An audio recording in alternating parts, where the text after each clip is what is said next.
Hey guys, Akil Mohudin here, and welcome back to another video. Today I'm here with some gaming PC myths, and we're going to see whether they're true, false, or kind of in the middle. So first, for myth number 1, Intel is better than AMD, always. Although it's true that the highest end i7 is nearly unparalleled by AMD, for most people looking into both options is definitely better.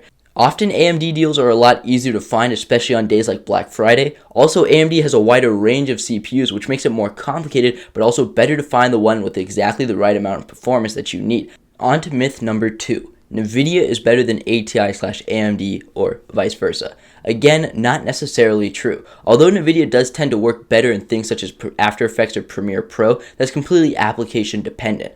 ATI and NVIDIA are more evenly matched though than AMD and Intel. Both are great options, and it's more about the deal you find than the company who makes it. So for example, if you find an ATI card that's maybe $20 or $30 less expensive than the comparable NVIDIA card, you should really just go with the ATI one. On to myth number 3. There is no point in buying a graphics card if it's less than $80. This myth is a little bit less common, but I've still seen it.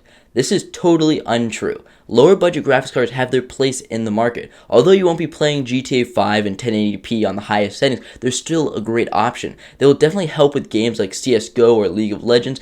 $30 cards like the GT610 way outperform integrated graphics. They're also good if you want more display output, so plenty of uses. Also, if you just don't want a ton of performance, you just want a computer to build yourself that you're just going to use to check email and stuff like that, you don't really need a powerful graphics card, so why spend all that money? I need at least 12 gigabytes of RAM, right? Not true. For most games, 8 is plenty. Honestly, a lot of the time you can really squeeze through with 4. It can get choppy with 4 sometimes, but not that often. You need more RAM for video editing and things like that than you need for gaming. Take that extra money that you're spending on that 12 gigabytes of RAM, take out 4 gigabytes of RAM, spend that extra money on putting it into your graphics card. You'll get way more help like that. On to our last and final myth, myth number 5. 1333 megahertz RAM is junk, right? No. If you look at performance comparisons between the same RAM but at different speeds, there's not that much of a difference. Increasing the speed of RAM has really a pretty minute effect.